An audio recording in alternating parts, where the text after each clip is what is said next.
Si ustedes tienen la oportunidad de viajar al antiguo Egipto y enfrentarse a las maravillas que aún hoy en día se mantienen en pie o medio derruidas, se encontrarán frente a toda una serie de enigmas que solo si tienen la información necesaria podrán contemplar. Son enigmas de los que no les van a hablar los guías, de los que tampoco encontrarán información en las guías turísticas, de los que no les hablarán los arqueólogos y no encontrarán referencia en los libros de egiptología, pero que sin embargo están ahí.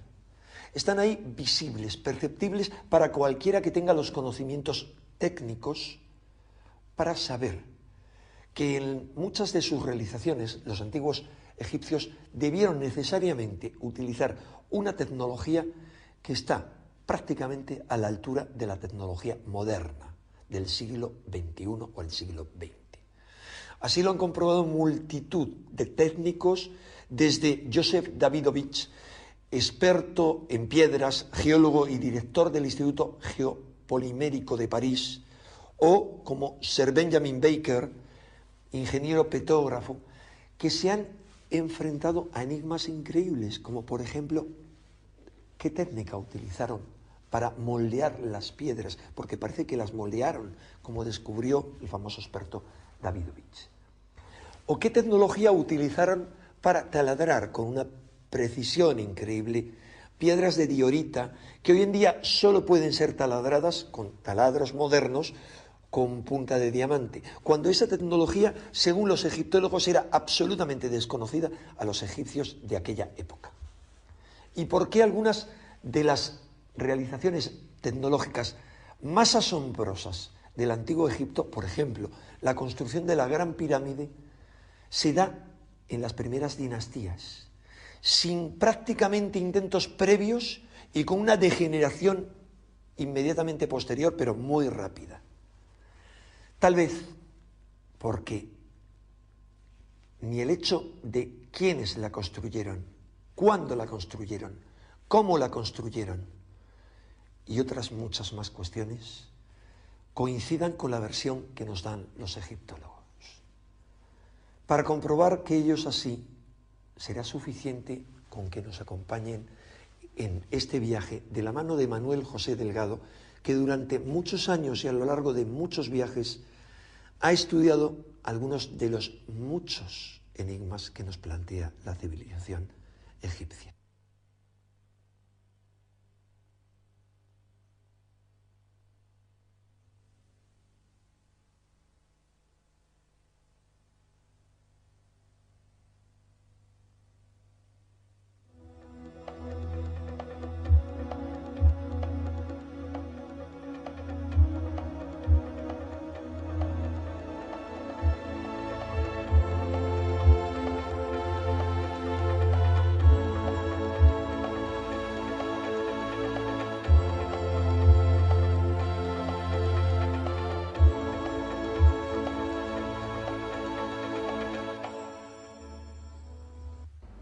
Desde hace ya muchísimos años venimos recorriendo Egipto para intentar introducirnos en todos sus misterios.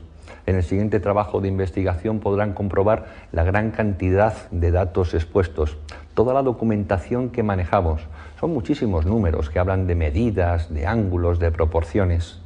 Indudablemente en Egipto no hay que inventarse nada para saber que existen misterios y que existen muchísimas preguntas que todavía no tienen respuesta.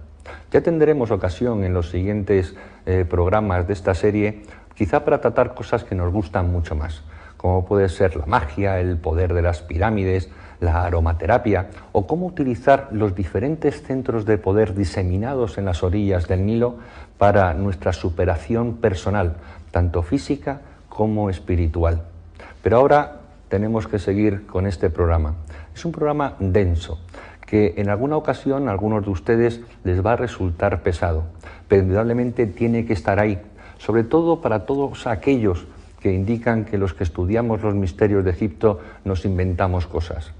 Egipto es maravilloso, está ahí muy cerca, a 4 horas y media en avión, y simplemente con una cinta métrica y simplemente avalado por las personas que realmente saben de arquitectura, de ingeniería, de astronomía, de biología, de física, etcétera, podemos comprobar que lo que se hizo en el Antiguo Egipto supera con mucho la idea que tenemos de un pasado del que posiblemente tengamos que reescribir la historia.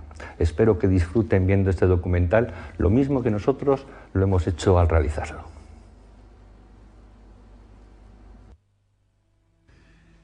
Cuando Champollion descifra la piedra Rosetta elaborando su primer diccionario de jeroglífico, abre a millares de investigadores las puertas de un mundo tan fascinante como desconocido, creando un instrumento que permitía descifrar aquello que los antiguos egipcios dejaron escrito en sus tumbas y papiros, mostrando unos conocimientos científicos que resultan asombrosos para su altísimo nivel y cuyos orígenes parecen perderse en la noche de los tiempos, abriendo la incógnita de cómo una civilización puede saltar del neolítico a esos niveles de genialidad y después ir perdiendo paulatinamente su esplendor y sus saberes.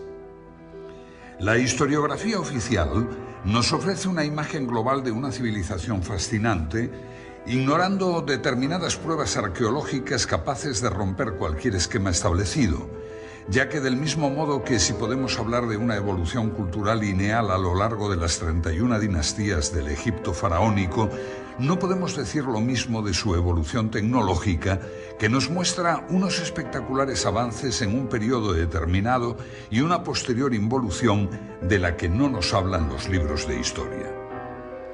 La meseta de Giza es el mayor testimonio de estos problemas arqueológicos, y en especial la Gran Pirámide. No existe ninguna inscripción que explique sus misterios, ninguna pista válida que confirme su datación en el tiempo.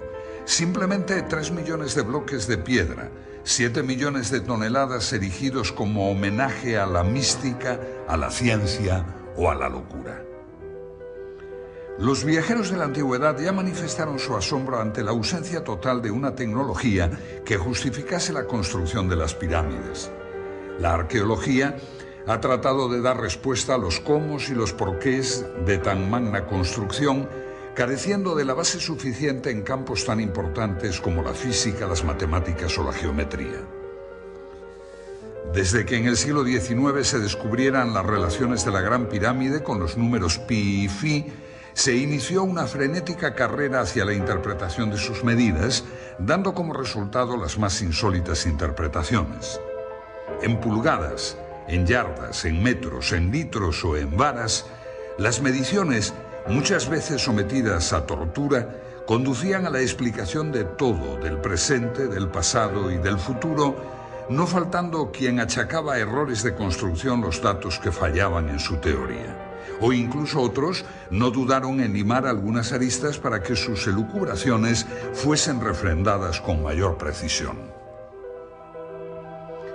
Fue a finales del siglo pasado cuando llegó a Egipto Sir William Matthews Flinders, Petrie, con un sofisticado equipo de medición que incluía teodolitos de alta precisión, niveles ópticos, calibres micrométricos con vernier, goniómetros adaptados a ángulos, catetómetros, anteojos de autocolimación, cintas de Invar, termómetros de Beckman, etc. Sus mediciones, las más exactas realizadas hasta ahora, corroboradas años más tarde por los profesores Pocar, Cole y Pochan, han conseguido que puedan elaborarse unas conclusiones ceñidas al más puro rigor académico y que van a abrirnos un nuevo horizonte de investigación para hallar las soluciones a los problemas planteados por aquellos arquitectos. Lo que hace a una disciplina más o menos científica es la medida en que se establezca una preeminencia de los hechos sobre las teorías. Un mismo hecho puede en arqueología tener una fundamental gravitación o ser un detalle omisible de acuerdo a la teoría que barajemos en ese momento. La dificultad se traduce pues en el problema de la evidencia, que en arqueología no tiene el valor que puede lograr en las ciencias exactas o experimentales. Para Petrie, sin embargo, la prueba arqueológica tiene el mismo grado de certeza que la prueba judicial. La historiografía ha considerado que la ausencia de referencias explícitas a una tecnología y una ciencia superior es una evidencia de que no existieron. Hay que tener en cuenta que la primera rueda aparece en la 12ª dinastía.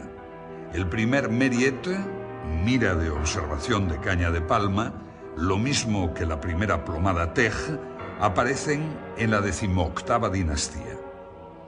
Los primeros textos astronómicos aparecen en sarcófagos de la 11ª dinastía y corresponden inclusive a una astronomía incipiente que, como observa Hawkes, desconocía la existencia de los eclipses. Las primeras representaciones de los meridianos aparecen en el templo de Dendera en época ptolemaica, conjuntamente con las indicaciones sobre la operación del tendido de la cuerda y la determinación del meridiano por las estrellas de la Osa Mayor. El papiro Rhind, de la dinastía XIII, tiene un nivel científico correspondiente a un segundo curso de escuela elemental. El vidrio aparece en la dinastía XIV y los primeros cuchillos de hierro en la 26ª. Solamente en la época ptolemaica, 200 a.C., aparecen en Egipto conocimientos matemáticos y astronómicos de un cierto nivel. Estas pruebas arqueológicas son evidencias indiscutibles de que la civilización faraónica caminó con lentitud y sin brillantez por el camino de la tecnología hasta llegar a importar los avances de los griegos, que tampoco destacaron en estos campos. En oposición a todo esto encontramos un material tecnológico que nos indica todo lo contrario, lo que nos obliga a tener que inducir la naturaleza de las herramientas partiendo del producto, tomando como referencia una serie de pequeñas muestras evidentes repartidas por todo Egipto. Es un misterio inexplicable el repentino grado de perfeccionamiento adquirido por el arte de la construcción en la tercera dinastía y la incapacidad notoria de los constructores de la sala hipóstila de Karnak, derrumbada en 1899, que 1500 años después desconocían que los edificios requieren cimientos. Mientras que el análisis arqueológico muestra una línea de evolución cultural desde la primera dinastía hasta la época ptolemaica, el análisis tecnológico señala una línea de ascenso desde la primera dinastía hasta la cuarta para mostrar luego un proceso de involución a lo largo de varios milenios. En los relieves de El Verge, 12ª dinastía, se ve una estatua de Yehuti Topep de un peso de 60 toneladas colocada sobre un trineo y arrastrada por 172 hombres. Aparece también un hombre derramando un líquido sobre los patines del trineo para reducir la fricción y eliminar así el calor. Los textos que acompañan la imagen hablan de la heroicidad de esta titánica tarea en la que los hombres se mostraron con fuerza de gigantes. Es por ello por lo que resulta increíble cómo no ha quedado ningún recuerdo del transporte de los numerosos obeliscos de 1000 y 1200 toneladas que los egipcios distribuyeron por todo el territorio. Este es el templo de Luxor. Fue erigido originalmente por Amenhotep III en honor a Amón, y luego Ramsés II añadió estas impresionantes figuras y dos tremendos obeliscos. Solo queda uno. El otro, su hermano gemelo, fue llevado a Francia y puede hoy contemplarse en la Plaza de la Concordia de París. Requieren cada uno para su arrastre una fuerza de 93.000 kilos que nunca pudo ser suministrada por menos de 25.000 hombres. Para subirlo por una rampa se haría necesario un esfuerzo adicional que para un 30% de pendiente exigiría el esfuerzo suplementario de otros 50.000 hombres. Resulta curioso que el transporte de estos colosales monolitos no llamase la atención de los escribas. En el templo mortuorio de Micerinos hay bloques de 200 toneladas. En el techo de la cámara del rey de la Gran Pirámide los hay de 50 toneladas y aunque el término medio de los bloques del monumento no pase de las 2,5 toneladas, cuando se piensa que hay unos 3 millones de tales bloques, se vuelve a plantear con seriedad la cuestión de las técnicas y medios empleados. Se nota la contradicción entre lo que hemos dado en llamar la prueba tecnológica y la prueba arqueológica. Se desconoce la existencia de máquinas. La aseveración de Heródoto de que se utilizaron máquinas para levantar las piedras es generalmente impugnada por los arqueólogos, que priman la fuerza bruta de miles de esclavos ante todo saber tecnológico. Estamos en el interior de la pirámide de Kefren. Desde su entrada comienza un pasillo descendente que justo en este lugar se vuelve horizontal para posteriormente subir hasta la cámara del sarcófago. Y es en este sitio donde los arquitectos de la pirámide decidieron colocar una esclusa para obstruir el pasaje. Es esta roca. Las teorías que esgrimen algunos investigadores para demostrar que por medio de rampas los antiguos egipcios lograban elevar grandes bloques a enormes alturas quedan entredicho cuando nos encontramos con problemas como este. Es una roca de granito de casi 3 toneladas de peso. La estudió Petri. Si los bloques eran elevados por rampas a base de fuerza muscular, ¿cómo pudo ser elevado este bloque a esta oquedad para que posteriormente bajara y ejecutara la función que le encomendaron sus constructores? Que sirviera de cierre, de tapón. En este pequeño espacio no caben más de 6 personas. Es por ello por lo que Petri dedujo que los antiguos egipcios debieron poseer máquinas, y máquinas muy eficientes. Si aceptamos la existencia de máquinas en el Antiguo Egipto, nos queda el problema de determinar su naturaleza. En este sentido han sido numerosas las tentativas de explicación. La idea clásica de que las piedras fuesen elevadas por rampas es desechada por el docto ingeniero Krum, pues por sí solas las rampas serían un trabajo equivalente al de la propia pirámide. El concepto de los rodillos tampoco sirve, ya que la madera era escasa y no servirían en terreno arenoso. Las pirámides se realizaron en la Edad del Cobre, pero podemos decir que resulta imposible que en ese momento no conociesen el hierro, ya que es explicable que los egipcios pudieran trabajar el cuarzo, el granito, el pórfido o la diorita si no poseyeron herramientas de este metal. Esta piedra es de diorita. Puede comprarse por €1 en cualquier tienda de minerales en España. Les sugiero que adquieran una y efectúen una simple operación. Coloquen en su taladradora una broca de diamante sintético, Widia, que tiene dureza 11, e intenten perforarla. Tras varios minutos de intentos frustrados, se preguntarán cómo consiguieron tallar y perforar la estatua de Kefren, realizada de una pieza en diorita verde, con herramientas de cobre, que fueron las supuestamente empleadas en los tiempos de las pirámides. Resulta una incógnita cómo los egipcios pudieron trabajar el granito en las canteras sin el hierro.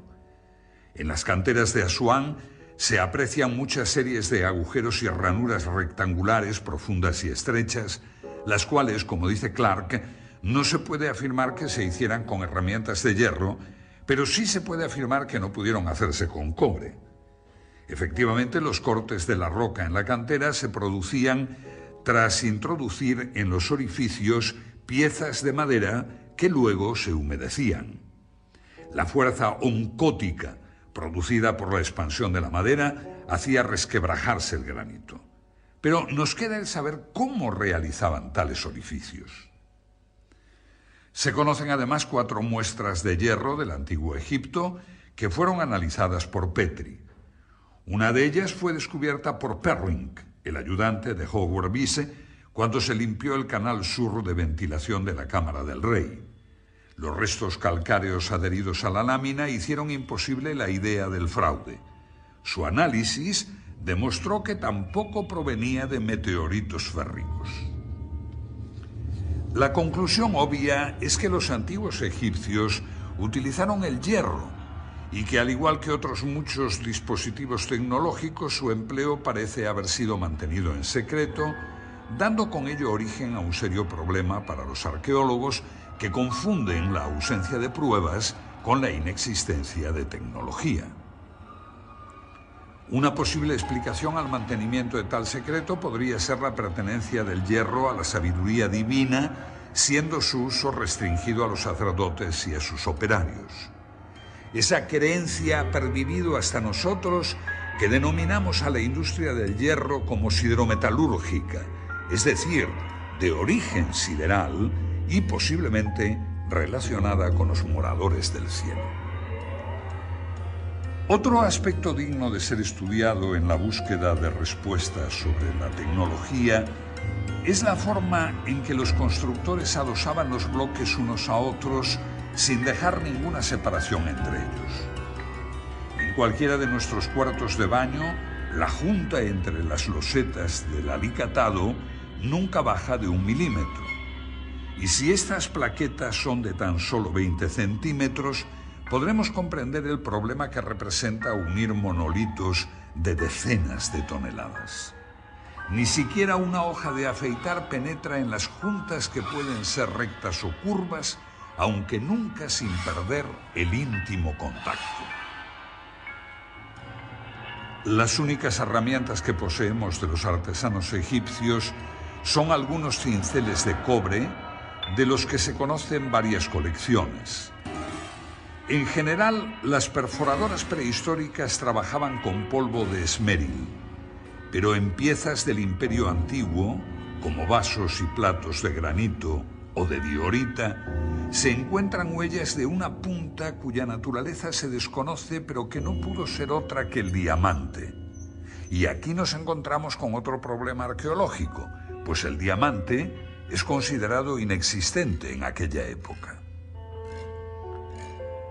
El torno de alfarero todavía no había aparecido en la época en que las vasijas de diorita torneada eran ya perfectas. En dinastías posteriores ya no se volvió a trabajar la diorita. Ni siquiera los escultores de la época saíta se atrevieron con este material. No debe extrañarnos que los egipcios de las primeras dinastías poseyeran instrumentos superiores a los de las siguientes, pues esto es lo que revela constantemente el análisis tecnológico. La tecnología muestra más signos de retroceso que progresos en el tiempo.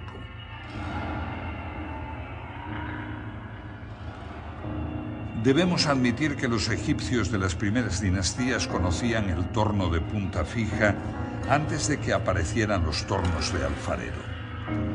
Con el torno egipcio se obtenían incluso superficies esféricas, pues se conocen platos hechos a torno en los cuales la herramienta se movía sobre una línea curva. Tenemos la prueba de que además del torno de punta fija conocían el torno con herramienta articulada móvil. Esta es una importante cuestión tecnológica, pues muy difícilmente podría la herramienta articulada moverse a su vez en forma circular. Que la pieza se movía con independencia de la punta, por otra parte, está probado por ejemplares estudiados por Petrie, en los que se puede apreciar por las huellas que la pieza ha sido desmontada para cambiar su centro de giro, una operación familiar para el tornero moderno. Y si el torno de punta fija o móvil ya nos deja impresionados, no lo es menos otra pieza importante como es el serrucho para piedra, y no para piedra normal de caliza, sino también para otras piedras de dureza mucho mayor, como el granito. Se conocen ejemplares de serruchos egipcios de bronce con dientes de esmeril, cuyo funcionamiento se asemeja a las modernas cortadoras de cinta de acero con polvo de esmeril, llevado por agua, con las que se cortan los bloques de granito en las canteras modernas. En los hipogeos de Tebas, 12ª dinastía, se han encontrado bloques de granito cerrados que muestran huellas de óxido de cobre, lo que probaría el empleo de esta herramienta. Pero estudiando la inclinación y la velocidad del descenso de la hoja, se descubre que trabajaban a una enorme presión. Es inadmisible que un serrucho de bronce y esmeril pueda cortar granito si le aplicamos una débil presión y empleamos un tiempo indefinido en el corte. La única solución que se nos plantea es que los antiguos egipcios debieron poseer otro instrumento cuya estructura desconocemos, pero que con seguridad no trabajaba con dientes de esmeril. En relación con el modus operandi de estos serruchos, se exhibe en el Museo del Cairo el sarcófago de Diodefre, hijo o hermano de Keops, donde puede apreciarse el trabajo del serrucho. Aparentemente los sarcófagos eran transportados con la tapa no cortada para reforzar la estructura. El serrucho ha cortado ya los 2/3 de la tapa, quedando un resto por cortar en donde todavía puede apreciarse la garganta carcomida por la herramienta. Se observa así la superficie irregular que va dando forma al sarcófago antes de su ulterior pulimento y en donde todavía hoy es posible apreciar las marcas de ocre que indican las líneas de corte. Aparentemente el serrucho ha sido guiado a mano, como puede inferirse por la forma irregular de la superficie cortada. El ancho de la herramienta, correspondiente al ancho del surco, es de 2 centímetros. El plano de corte presenta desniveles del orden del centímetro. Y aunque no nos imaginamos qué herramienta pudo hacer el corte, se aprecia que su uso fue manual con las imperfecciones que el pulso provoca. En cambio, en otro sarcófago, el de Keops de la Gran Pirámide, en donde los desniveles de las superficies serradas son del orden del milímetro. El serruchado del sarcófago de Keops debe considerarse como una obra maestra en la materia, pues a pesar de no haber recibido un pulido ulterior es casi una pieza terminada. La herramienta llevaba una guía mecánica. Este serrucho se movía a modo de los modernos cortadores de peine que producen bloques de superficies paralelas debido al movimiento simultáneo de varias cintas de acero. Y de nuevo nuestro estupor al comparar la tecnología antigua con los logros de la actual. Esta es una cantera situada en Cerceda, en las estribaciones de la madrileña Sierra de Guadarrama. Su moderna tecnología pudo verse en un stand de la pasada Expo 92 de Sevilla. Los bloques de granito llegan hasta aquí desde la península de Labrador o desde Sudáfrica y abastece a la práctica totalidad de cementerios madrileños. Aquí saben de la industria de la piedra. Su más perfecta máquina de corte para piedras de granito está diseñada por una hoja redonda de 2 metros de diámetro, compuesta de múltiples dientes de huidia, carburo de tungsteno, por lo que no puede cortar bloques de más de 1 metro. Cada vuelta de la hoja avanza tan solo 5 milímetros. Se tarda una mañana entera en cortar toda la roca. No se puede ejercer más presión, pues las puntas se abrasarían. Viendo esto, debemos preguntarnos cómo hacían los antiguos egipcios para que sus serruchos avanzaran en cada presión casi 2,5 milímetros, o sea, 60 veces más potencia que los logros de nuestra avanzada civilización. Pero nuestro asombro no acaba aquí, pues aún hemos de tratar la herramienta más conspicua de la antigua tecnología, el taladro cilíndrico. El tubo ejecutaba taladros de hasta 15 centímetros de diámetro, dejando tras su camino un tarugo central que posteriormente era roto con un simple golpe. Estos taladros se llaman trépanos y pueden verse en algunos lugares de Egipto. El cilindro, en los taladros modernos, es de acero con puntas de huidia. La presión debe regularse cuidadosamente por control manométrico y para un taladro con 3 puntas de diamante, esta es aproximadamente de 50 kilos.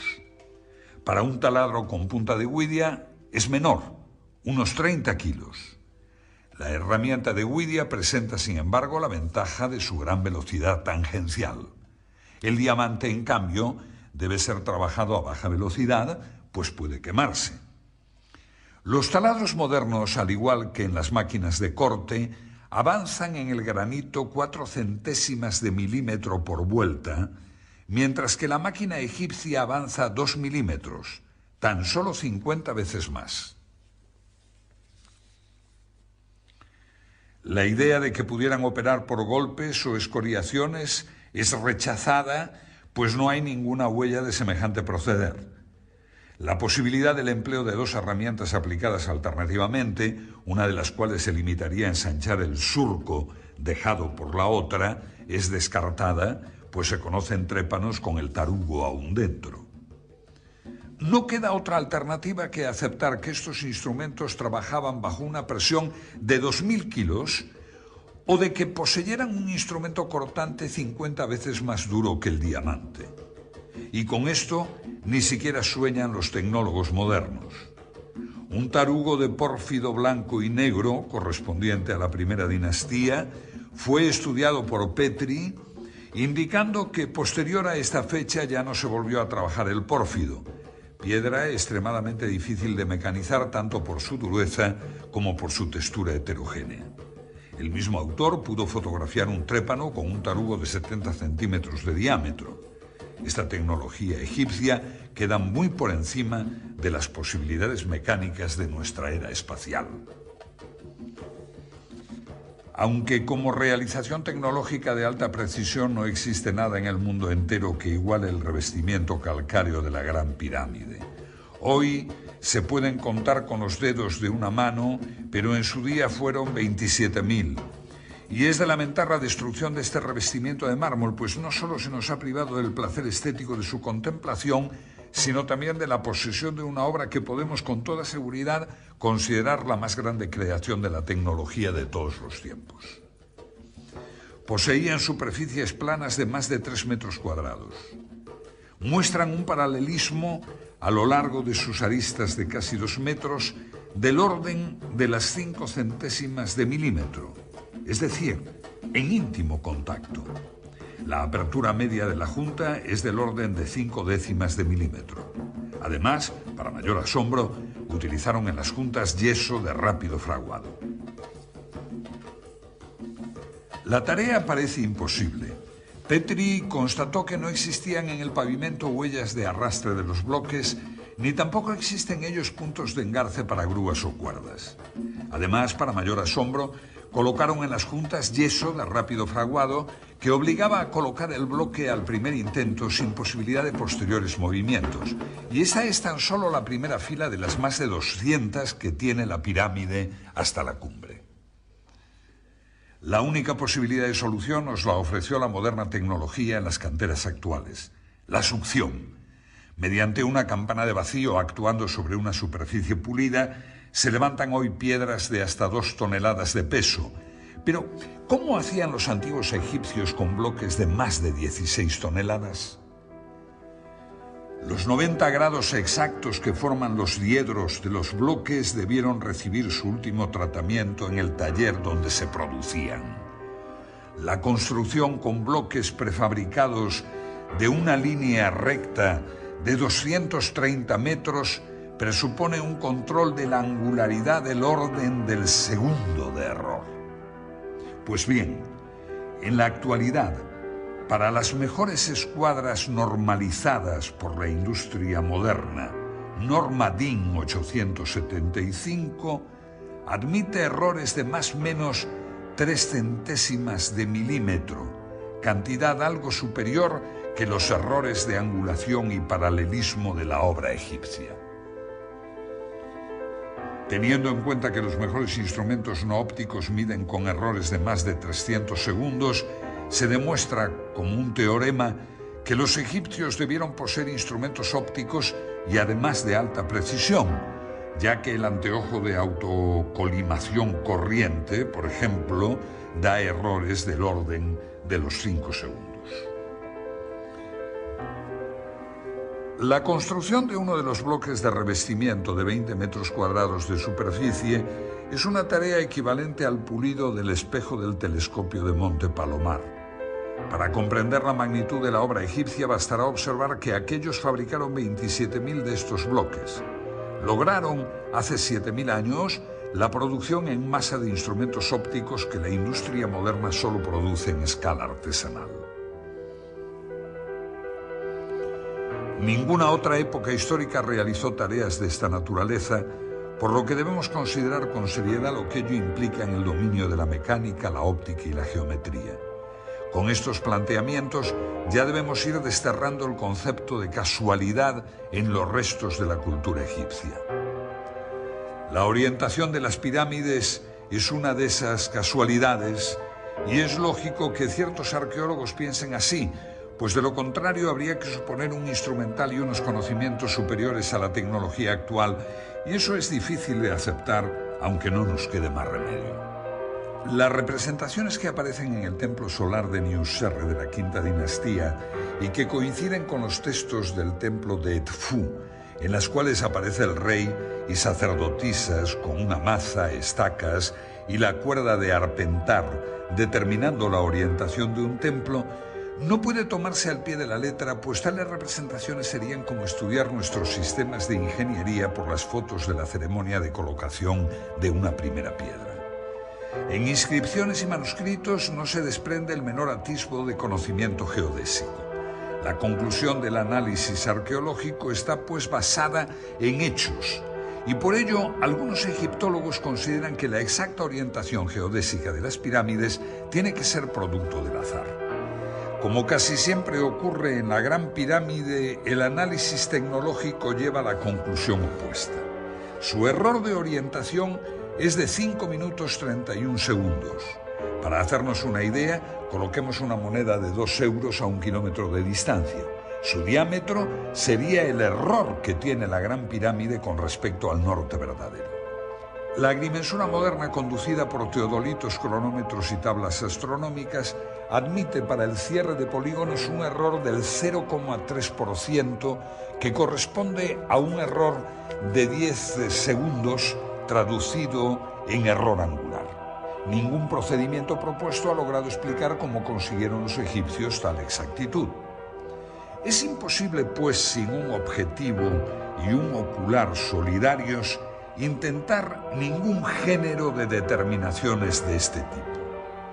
La Gran Pirámide está por encima de la tecnología moderna en cuanto a orientación, pues sus 5 minutos 31 segundos supera con mucho las modernas normas de precisión. Y aún cabe una segunda pregunta. La pirámide de Kefren tiene el mismo error de orientación, es decir, 5 minutos 31 segundos. Las dos grandes pirámides de Egipto tienen el mismo error. Y ahora cabe preguntarse si dicho error fue motivo de cambios de orientación total de la meseta de Giza por motivo de los terremotos, o bien si estos 5 minutos 31 segundos no fueran tal error y siguieran la concepción original de los constructores. De todas formas, tan difícil es orientar las pirámides exactamente a los 4 puntos cardinales como orientar ambas con la misma desviación. Por lo que debemos considerar la posibilidad de que los antiguos egipcios tuvieran el equipamiento necesario para edificar una base de 53.000 metros cuadrados con una orientación de 0 grados, 0 minutos, 0 segundos. Si juzgamos los conocimientos matemáticos de los egipcios por los pocos textos que han llegado hasta nosotros, su matemática fue bastante primitiva. Neugebauer puntualiza que lo máximo obtenido por la matemática egipcia de todos los tiempos fue el conocimiento de la tabla de multiplicar por 2. Pero si no poseemos testimonios para juzgar el máximo nivel alcanzado por la matemática abstracta egipcia, en cambio, sus obras en piedra nos permiten apreciar su capacidad de mensuración. La longitud de la pared norte de la Cámara del Rey es, según Petri, de 10 metros 47,97 y la del costado sur de 10 47,82. El error de medida es del orden de 1/10 de milímetro por metro, que coincide con las normas modernas para prismas ópticos. Si este error de medida se produce en esta cámara, vamos a ver qué ocurre con una superficie mayor, con la base de toda la pirámide. Este esquema representa la base de la Gran Pirámide, el valor de sus ángulos y las longitudes de los lados. Las medidas aquí consignadas corresponden a las de Borjar y Cole. Descartando el azar en todo este asunto, se nos plantea un serio problema tecnológico. En los 53.000 metros cuadrados de la base de la pirámide cabe la superficie de 8 campos de fútbol y sus diferencias se cuentan en milímetros y en segundos. Las pocas representaciones que han quedado en relieves egipcios nos muestran nuevamente métodos arcaicos y poco efectivos de precisión. Cuerdas de palma, observación visual. El único metal de que disponían era el cobre, pero en tal distancia de 230 metros, las diferencias diurnas de más de 20 grados entre las 10 de la mañana y las 2 de la tarde representa una dilatación del cable de más de 80 centímetros. El error de medida de 3 milímetros representa un control de la temperatura de 0,2 grados, cosa impensable para cualquier topógrafo que necesita las cintas de ínbar, una aleación de hierro y níquel de bajo coeficiente de dilatación térmica, para conseguir casi lo mismo que los egipcios. Termómetros, conocimiento de la física de los metales, equipos ópticos, y tan solo lo que se ha encontrado en las excavaciones son cuerdas de palma, que es lo mismo que tener la evidencia de que los egipcios podían viajar a 200 kilómetros por hora y tan solo encontrar en papiros y relieves la inconfundible estampa de un famélico camello. Pues si la medición de las distancias supera todos los condicionantes, la goniometría no se queda a la zaga. La goniometría es la ciencia de la angulación y constituye en la Gran Pirámide el punto crucial de discrepancia entre el análisis arqueológico conducido filológicamente y el análisis arqueológico que utiliza elementos tecnológicos. El instrumento primitivo que corresponde a nuestro teodolito era el astrolabio, y el antecesor del sextante fue la ballestina o bastón de Jacob. Con cualquiera de estos instrumentos el error que se cometía era del orden de 30 minutos. En cuanto a otros instrumentos no ópticos, todavía se emplean para agrimensura de baja precisión ciertos dispositivos como la escuadra de pínulas, siendo las pínulas cerdas o hilos de nylon, y las escuadras de espejo. El error de estos instrumentos se puede apreciar en los 20 minutos. Cuando pasamos a estudiar la goniometría egipcia, nos encontramos con la sorpresa de que aquellos tecnólogos medían ángulos con la precisión de un segundo de arco.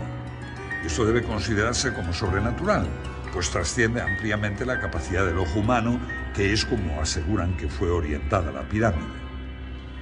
El ángulo noroeste de la Gran Pirámide mide 89 grados 59 minutos 58 segundos, lo que, tratándose de un replanteo, es indicativo de una precisión del orden de un segundo. Los buenos teodolitos modernos miden con el mismo error observado en el monumento de un segundo. Estos errores son inevitables para la cantidad de factores incidentes, tales como errores de la lectura de los nonios, dilatación térmica de instrumentos y elementos de lectura, errores de nivelación, error de arrastre, viento, errores de apreciación sobre el retículo, refracción atmosférica, etcétera, etcétera, y parece ser que todo ello fue tenido en cuenta por los topógrafos egipcios. Se nos presenta en goniometría lo mismo que observamos en mensuración, es decir, el mismo error en estructuras pequeñas, como sarcófagos o cámaras, que en las grandes. Ello presenta una homogeneidad al sistema de medidas empleado que excluye cualquier hipótesis basada en el azar o en la casualidad. Como demostración de lo dicho, comparemos la desviación azimutal de las dos grandes pirámides. Ambas pirámides tienen su desviación hacia el oeste. Petrie da los siguientes valores para la pirámide de Keops. Núcleo, 5 minutos, 16 segundos. Pasajes, 5 minutos, 49 segundos. Revestimiento este, 5 minutos, 30 segundos. Promedio, 5 minutos, 31 segundos. Para la pirámide de Kefren, otorga los valores 5 minutos, 37 segundos para los pasajes y 5 minutos, 26 segundos para el revestimiento, obteniendo un promedio de 5 minutos, 31 segundos. Este resultado nos muestra el exacto paralelismo de dos estructuras separadas por más de medio kilómetro de distancia. En ambos casos, el instrumento necesario para efectuar medidas de esta precisión debió tener un error por debajo del segundo. Como puede apreciarse en la tabla azimutal, el cuerpo de la pirámide de Keops, sus pasajes y su revestimiento del lado este se encuentran en un exacto paralelismo que coincide asimismo con el del revestimiento, cuerpo y pasaje de la pirámide de Kefre.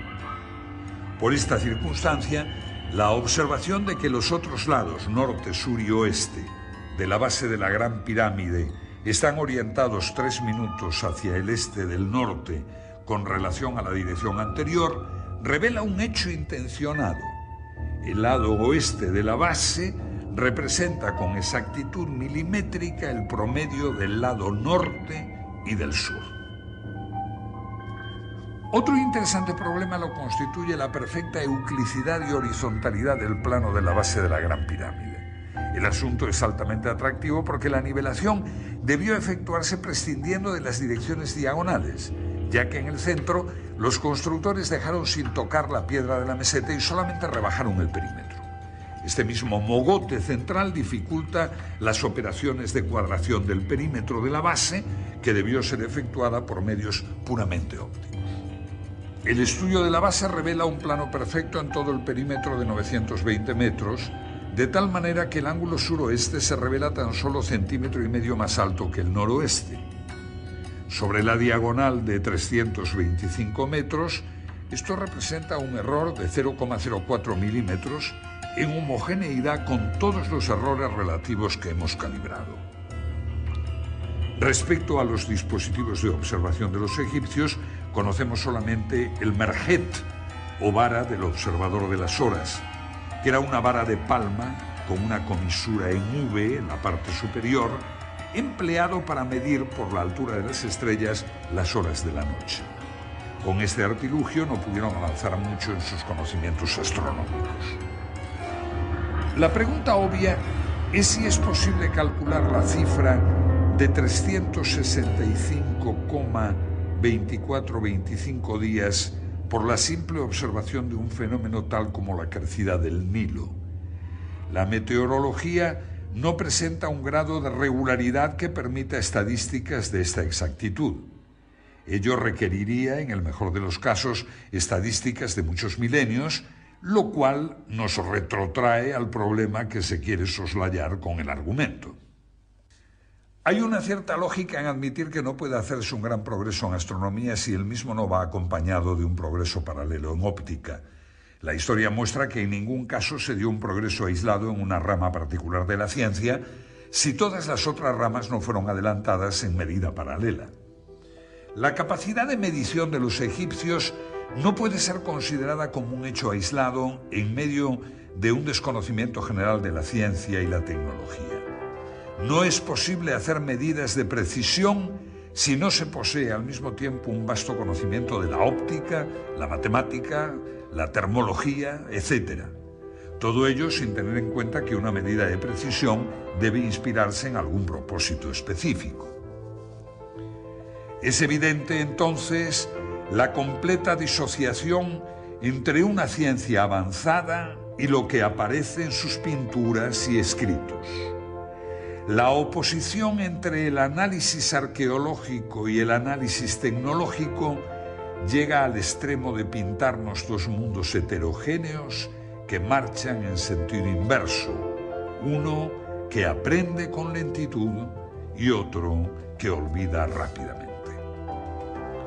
Este conjunto de circunstancias nos presentan un panorama de involución ascendente que pareciera ser uno de los principios cardinales de la arqueología. Lo que surge a la luz de repente en los periodos iniciales de Egipto pudiera no ser el producto de una generación espontánea, sino el final de una trayectoria de siglos de tradición. Admitir esto, un largo itinerario cultural desconocido para nosotros, es más ajustado a la realidad de los hechos históricos que suponer la creación de evolucionadas técnicas científicas y perfeccionados instrumentos que de repente, por arte de magia, hacen su aparición en el escenario del Nilo. La Gran Pirámide es la obra imposible. Aunque hablamos de los egipcios en tono genérico, es solo en este monumento donde la perfección se halla presente. No puede compararse con ninguna otra obra en toda la tierra de los faraones o en todo el mundo. Posiblemente todas las demás pirámides sean la burda imitación de un pueblo que se encontró con ella cuando llegó a Egipto.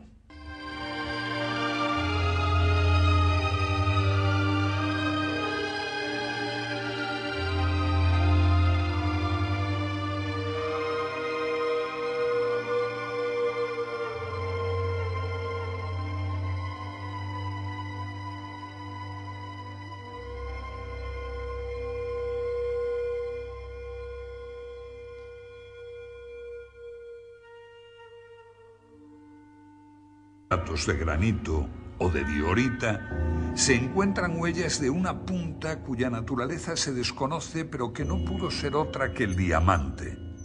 Y aquí nos encontramos con otro problema arqueológico, pues el diamante es considerado inexistente en aquella época. El torno de alfarero todavía no había aparecido en la época en que las vasijas de diorita torneada eran ya perfectas. En dinastías posteriores ya no se volvió a trabajar la diorita. Ni siquiera los escultores de la época saíta se atrevieron con este material. No debe extrañarnos que los egipcios de las primeras dinastías poseyeran instrumentos superiores a los de las siguientes, pues esto es lo que revela constantemente el análisis tecnológico. La tecnología muestra más signos de retroceso que progresos en el tiempo.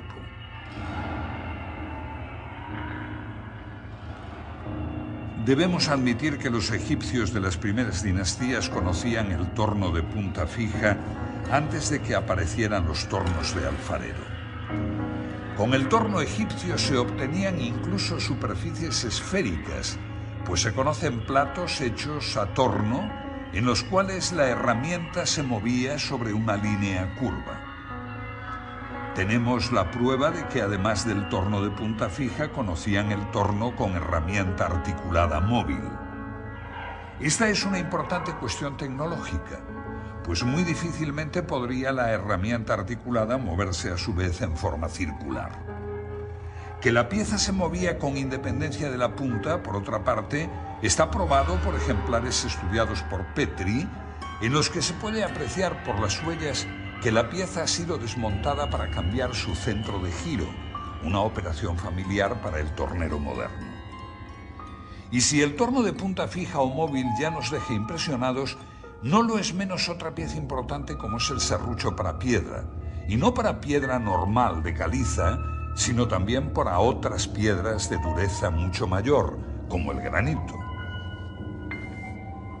Se conocen ejemplares de serruchos egipcios de bronce con dientes de esmeril, cuyo funcionamiento se asemeja a las modernas cortadoras de cinta de acero con polvo de esmeril, llevado por agua, con las que se cortan los bloques de granito en las canteras modernas.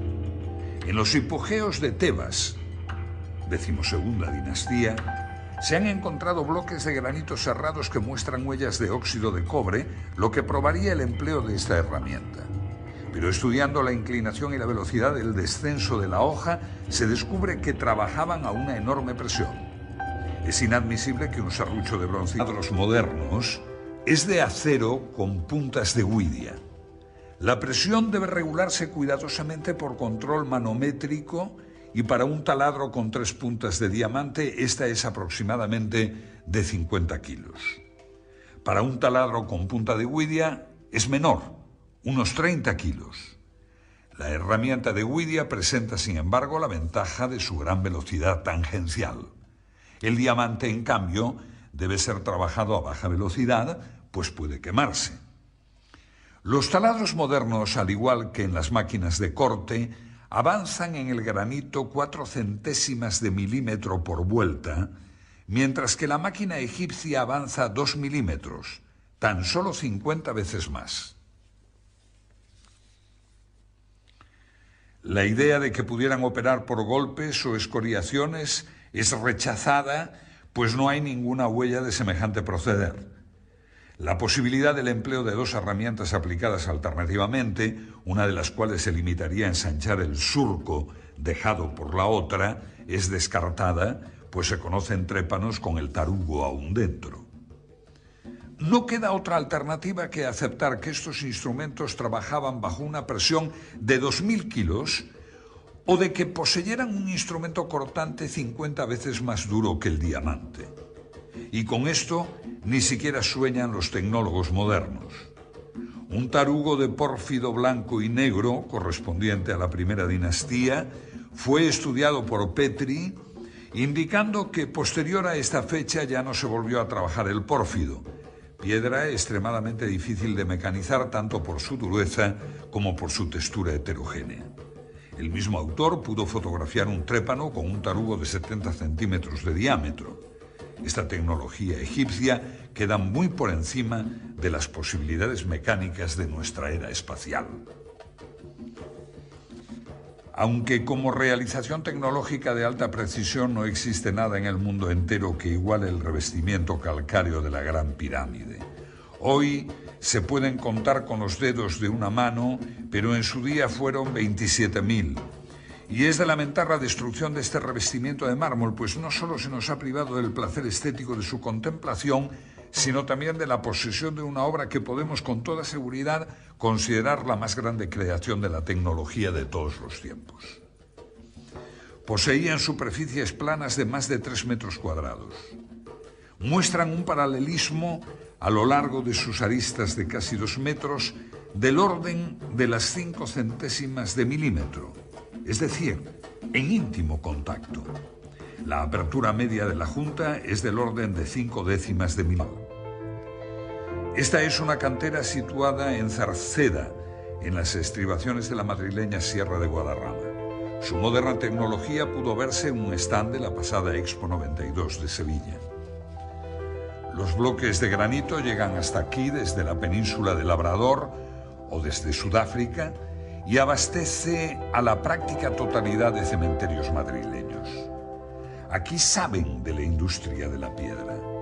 Su más perfecta máquina de corte para piedras de granito está diseñada por una hoja redonda de 2 metros de diámetro, compuesta de múltiples dientes de huidia, carburo de tungsteno, por lo que no puede cortar bloques de más de 1 metro. Cada vuelta de la hoja avanza tan solo 5 milímetros. Se tarda una mañana entera en cortar toda la roca.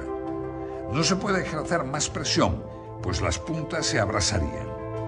Viendo esto, debemos preguntarnos cómo hacían los antiguos egipcios para que sus serruchos avanzaran en cada presión casi 2,5 milímetros, o sea, 60 veces más potencia que los logros de nuestra avanzada civilización.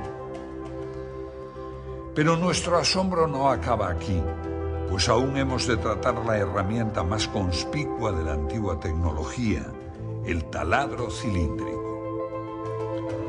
El tubo ejecutaba taladros de hasta 15 centímetros de diámetro, dejando tras su camino un tarugo central que posteriormente era roto con un simple golpe. Estos taladros se llaman trépanos y pueden verse en algunos lugares de Egipto.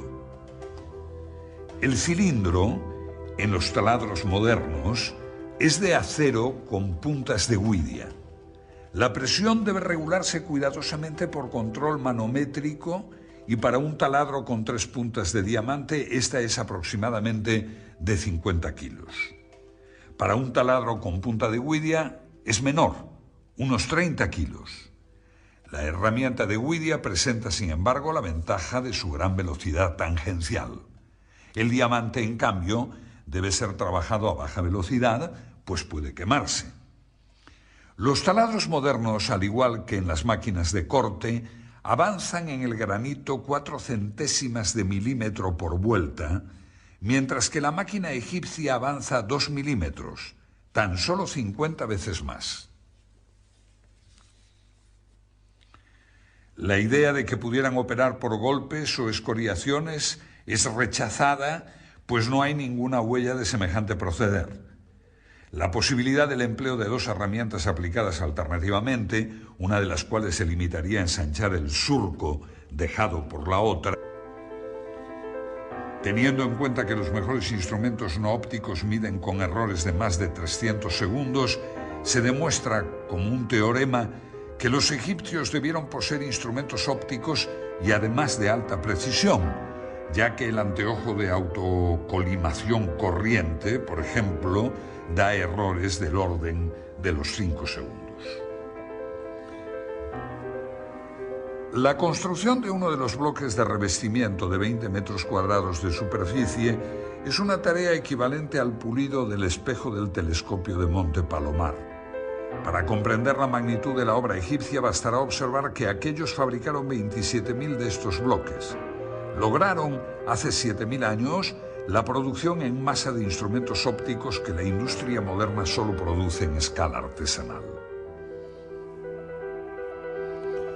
Ninguna otra época histórica realizó tareas de esta naturaleza, por lo que debemos considerar con seriedad lo que ello implica en el dominio de la mecánica, la óptica y la geometría. Con estos planteamientos ya debemos ir desterrando el concepto de casualidad en los restos de la cultura egipcia. La orientación de las pirámides es una de esas casualidades y es lógico que ciertos arqueólogos piensen así, pues de lo contrario habría que suponer un instrumental y unos conocimientos superiores a la tecnología actual, y eso es difícil de aceptar, aunque no nos quede más remedio.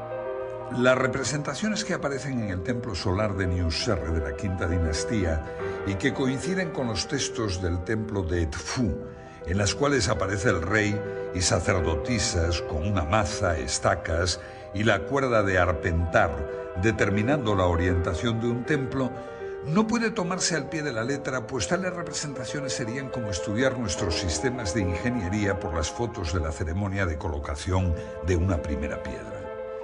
En inscripciones y manuscritos no se desprende el menor atisbo de conocimiento geodésico. La conclusión del análisis arqueológico está pues basada en hechos, y por ello algunos egiptólogos consideran que la exacta orientación geodésica de las pirámides tiene que ser producto del azar. Como casi siempre ocurre en la Gran Pirámide, el análisis tecnológico lleva a la conclusión opuesta. Su error de orientación es de 5 minutos 31 segundos. Para hacernos una idea, coloquemos una moneda de 2 euros a 1 kilómetro de distancia. Su diámetro sería el error que tiene la Gran Pirámide con respecto al norte verdadero. La agrimensura moderna, conducida por teodolitos, cronómetros y tablas astronómicas, admite para el cierre de polígonos un error del 0,3% que corresponde a un error. El análisis tecnológico señala una línea de ascenso desde la primera dinastía hasta la cuarta para mostrar luego un proceso de involución a lo largo de varios milenios. En los relieves de El Verge, 12ª dinastía, se ve una estatua de Yehuti-Topep de un peso de 60 toneladas, colocada sobre un trineo y arrastrada por 172 hombres. Aparece también un hombre derramando un líquido sobre los patines del trineo para reducir la fricción y eliminar así el calor. Los textos que acompañan la imagen hablan de la heroicidad de esta titánica tarea en la que los hombres se mostraron con fuerza de gigantes. Es por ello por lo que resulta increíble cómo no ha quedado ningún recuerdo del transporte de los numerosos obeliscos de 1.000 y 1.200 toneladas que los egipcios distribuyeron por todo el territorio. Este es el templo de Luxor. Fue erigido originalmente por Amenhotep III en honor a Amón, y luego Ramsés II añadió estas impresionantes figuras y 2 tremendos obeliscos. Solo queda uno. El otro, su hermano gemelo, fue llevado a Francia y puede hoy contemplarse en la Plaza de la Concordia de París. Requieren cada uno para su arrastre una fuerza de 93.000 kilos que nunca pudo ser suministrada por menos de 25.000 hombres. Para subirlo por una rampa se haría necesario un esfuerzo adicional que para un 30% de pendiente exigiría el esfuerzo suplementario de otros 50.000 hombres. Resulta curioso que el transporte de estos colosales monolitos no llamase la atención de los escribas. En el templo mortuorio de Micerinos hay bloques de 200 toneladas. En el techo de la cámara del rey de la Gran Pirámide los hay de 50 toneladas, y aunque el término medio de los bloques del monumento no pase de las 2,5 toneladas, cuando se piensa que hay unos 3 millones de tales bloques, se vuelve a plantear con seriedad la cuestión de las técnicas y medios empleados. Se nota la contradicción entre lo que hemos dado en llamar la prueba tecnológica y la prueba arqueológica. Se desconoce la existencia de máquinas. La aseveración de Heródoto de que se utilizaron máquinas para levantar las piedras es generalmente impugnada por los arqueólogos, que priman la fuerza bruta de miles de esclavos ante todo saber tecnológico. Estamos en el interior de la pirámide de Kefren. Desde su entrada comienza un pasillo descendente que justo en este lugar se vuelve orido a los sacerdotes y a sus operarios.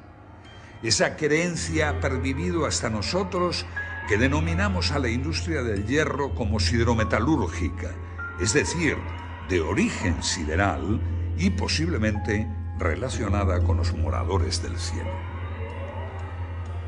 Otro aspecto digno de ser estudiado en la búsqueda de respuestas sobre la tecnología es la forma en que los constructores adosaban los bloques unos a otros sin dejar ninguna separación entre ellos. En cualquiera de nuestros cuartos de baño, la junta entre las losetas del alicatado nunca baja de 1 milímetro. Y si estas plaquetas son de tan solo 20 centímetros, podremos comprender el problema que representa unir monolitos de decenas de toneladas. Ni siquiera una hoja de afeitar penetra en las juntas, que pueden ser rectas o curvas, aunque nunca sin perder el íntimo contacto. Las únicas herramientas que poseemos de los artesanos egipcios son algunos cinceles de cobre, de los que se conocen varias colecciones. En general, las perforadoras prehistóricas trabajaban con polvo de esmeril, pero en piezas del Imperio Antiguo, como vasos y platos de granito o de diorita, se encuentran huellas de una punta cuya naturaleza se desconoce, pero que no pudo ser otra que el diamante. Y aquí nos encontramos con otro problema arqueológico, pues el diamante es considerado inexistente en aquella época. El torno de alfarero todavía no había aparecido en la época en que las vasijas de diorita torneada eran ya perfectas. En dinastías posteriores ya no se volvió a trabajar la diorita. Ni siquiera los escultores de la época saíta se atrevieron con este material. No debe extrañarnos que los egipcios de las primeras dinastías poseyeran instrumentos superiores a los de las siguientes, pues esto es lo que revela constantemente el análisis tecnológico. La tecnología muestra más signos de retroceso que progresos en el tiempo.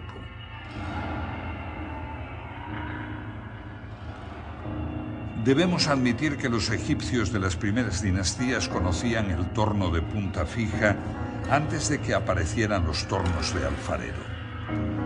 Con el torno egipcio se obtenían incluso superficies esféricas, pues se conocen platos hechos a torno en los cuales la herramienta se movía sobre una línea curva. Tenemos la prueba de que además del torno de punta fija conocían el torno con herramienta. Simplemente 3 millones de bloques de piedra, 7 millones de toneladas erigidos como homenaje a la mística, a la ciencia o a la locura. Los viajeros de la antigüedad ya manifestaron su asombro ante la ausencia total de una tecnología que justificase la construcción de las pirámides. La arqueología ha tratado de dar respuesta a los cómo y los porqués de tan magna construcción, careciendo de la base suficiente en campos tan importantes como la física, las matemáticas o la geometría. Desde que en el siglo XIX se descubrieran las relaciones de la Gran Pirámide con los números pi y phi, se inició una frenética carrera hacia la interpretación de sus medidas, dando como resultado las más insólitas interpretaciones. En pulgadas, en yardas, en metros, en litros o en varas, las mediciones, muchas veces sometidas a tortura, conducían a la explicación de todo, del presente, del pasado y del futuro, no faltando quien achacaba errores de construcción los datos que fallaban en su teoría. O incluso otros no dudaron en limar algunas aristas para que sus elucubraciones fuesen refrendadas con mayor precisión. Fue a finales del siglo pasado cuando llegó a Egipto Sir William Matthews Flinders, Petrie, con un sofisticado equipo de medición que incluía teodolitos de alta precisión, niveles ópticos, calibres micrométricos con vernier, goniómetros adaptados a ángulos, catetómetros, anteojos de autocolimación, cintas de Invar, termómetros de Beckman, etc. Sus mediciones, las más exactas realizadas hasta ahora, corroboradas años más tarde por los profesores Bocar, Cole y Pochan, han conseguido que puedan elaborarse unas conclusiones ceñidas al más puro rigor académico y que van a abrirnos un nuevo horizonte de investigación para hallar las soluciones a los problemas planteados por aquellos arquitectos. Lo que hace a una disciplina más o menos científica es la medida en que se establezca una preeminencia de los hechos sobre las teorías. Un mismo hecho puede en arqueología tener una fundamental gravitación o ser un detalle omisible de acuerdo a la teoría que barajemos en ese momento. La dificultad se traduce pues en el problema de la evidencia, que en arqueología no tiene el valor que puede lograr en las ciencias exactas o experimentales. Para Petrie, sin embargo, la prueba arqueológica tiene el mismo grado de certeza que la prueba judicial. La historiografía ha considerado que la ausencia de referencias explícitas a una tecnología y una ciencia superior es una evidencia de que no existía otro problema arqueológico, pues el diamante es considerado inexistente en aquella época. El torno de alfarero todavía no había aparecido en la época en que las vasijas de diorita torneada eran ya perfectas. En dinastías posteriores ya no se volvió a trabajar la diorita. Ni siquiera los escultores de la época saíta se atrevieron con este material. No debe extrañarnos que los egipcios de las primeras dinastías poseyeran instrumentos superiores a los de las siguientes, pues esto es lo que revela constantemente el análisis tecnológico. La tecnología muestra más signos de retroceso que progresos en el tiempo.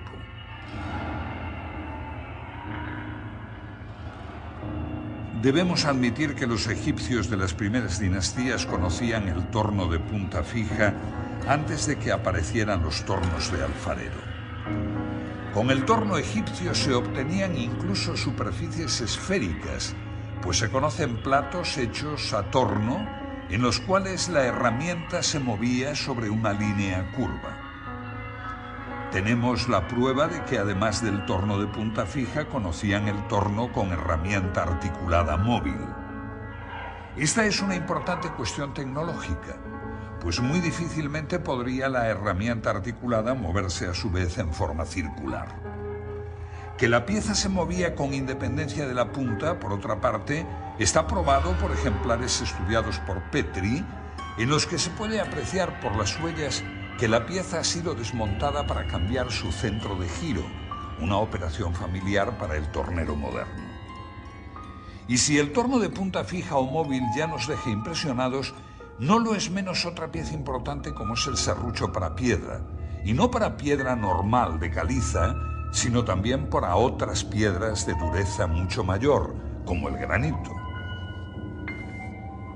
Se conocen ejemplares de serruchos egipcios de bronce con dientes de esmeril, cuyo funcionamiento se asemeja a las modernas cortadoras de cinta de acero con polvo de esmeril, llevado por agua, con las que se cortan los bloques de granito en las canteras modernas.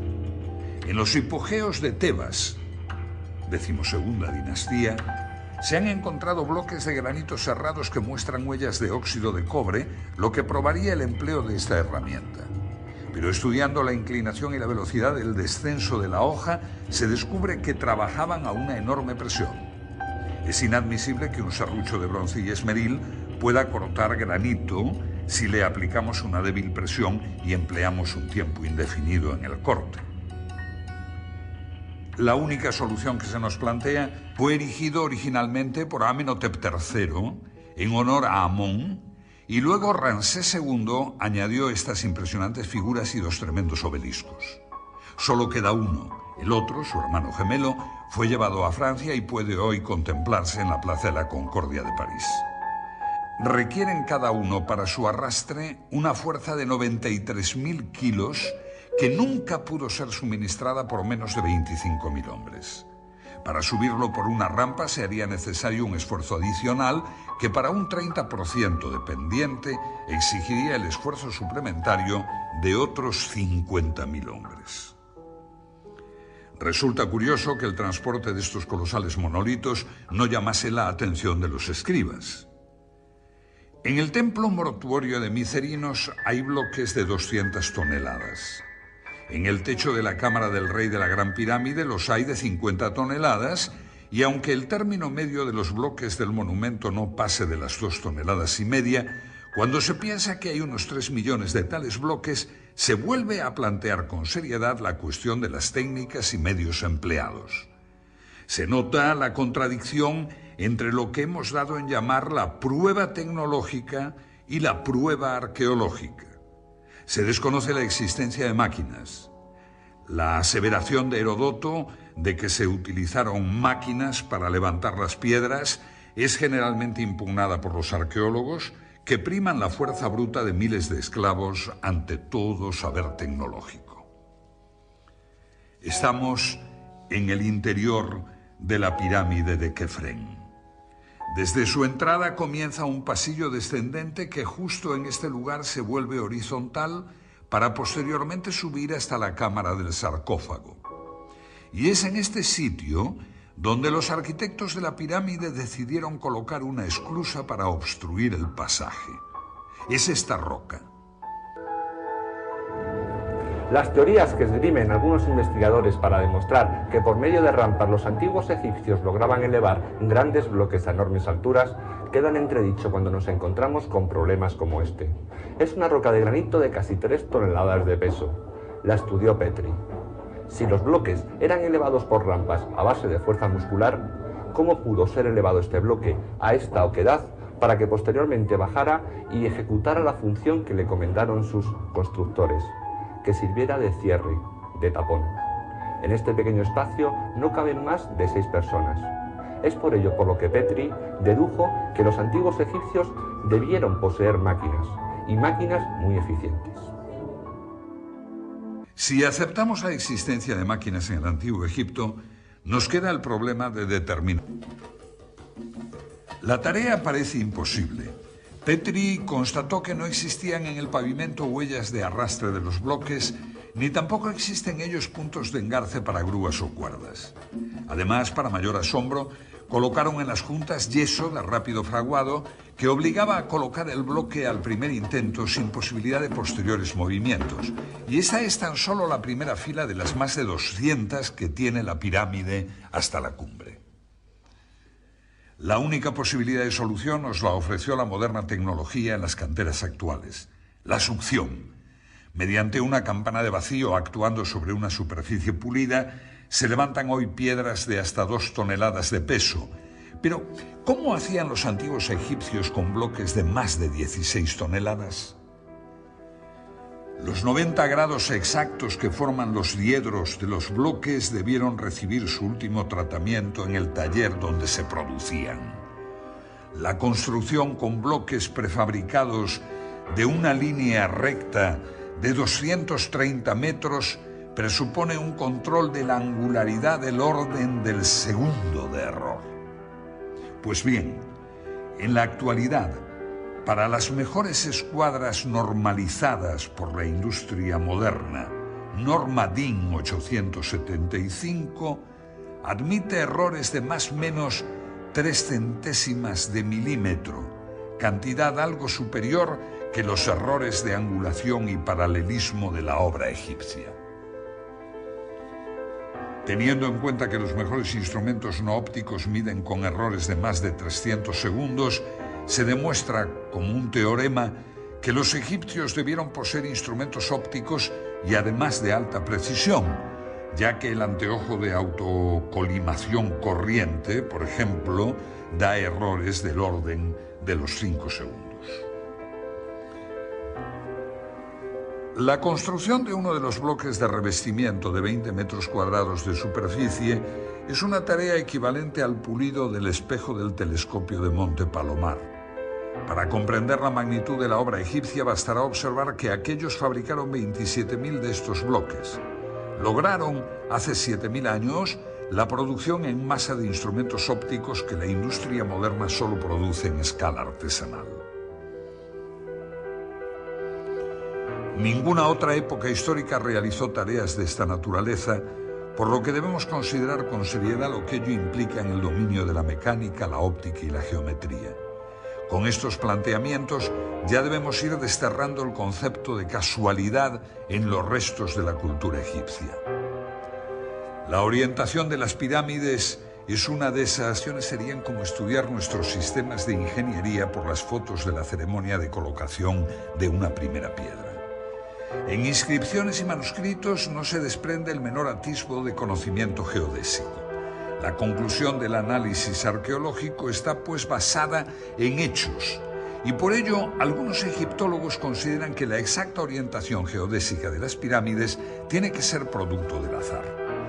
Como casi siempre ocurre en la Gran Pirámide, el análisis tecnológico lleva a la conclusión opuesta. Su error de orientación es de 5 minutos 31 segundos. Para hacernos una idea, coloquemos una moneda de 2 euros a 1 kilómetro de distancia. Su diámetro sería el error que tiene la Gran Pirámide con respecto al norte verdadero. La agrimensura moderna, conducida por teodolitos, cronómetros y tablas astronómicas, admite para el cierre de polígonos un error del 0,3%, que corresponde a un error de 10 segundos traducido en error angular. Ningún procedimiento propuesto ha logrado explicar cómo consiguieron los egipcios tal exactitud.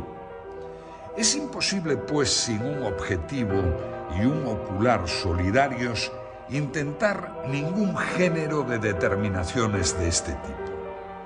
La Gran Pirámide está por encima de la tecnología moderna en cuanto a orientación, pues sus 5 minutos 31 segundos supera con mucho las modernas normas de precisión. Y aún cabe una segunda pregunta. La pirámide de Kefren tiene el mismo error de orientación, es decir, 5 minutos 31 segundos. Las dos grandes pirámides de Egipto tienen el mismo error. Y ahora cabe preguntarse si dicho error fue motivo de cambios de orientación total de la meseta de Giza por motivo de los terremotos, o bien si estos 5 minutos 31 segundos no fueran tal error y siguieran la concepción original de los constructores.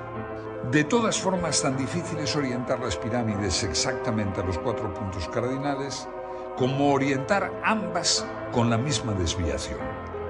Por lo que debemos considerar la posibilidad de que los antiguos egipcios tuvieran el equipamiento necesario para edificar una base de 53.000 metros cuadrados con una orientación de 0 grados, 0 minutos, 0 segundos. Si juzgamos los conocimientos matemáticos de los egipcios por los pocos textos que han llegado hasta nosotros, su matemática fue bastante primitiva. Neugebauer puntualiza que lo máximo obtenido por la matemática egipcia de todos los tiempos fue el conocimiento de la tabla de multiplicar por 2.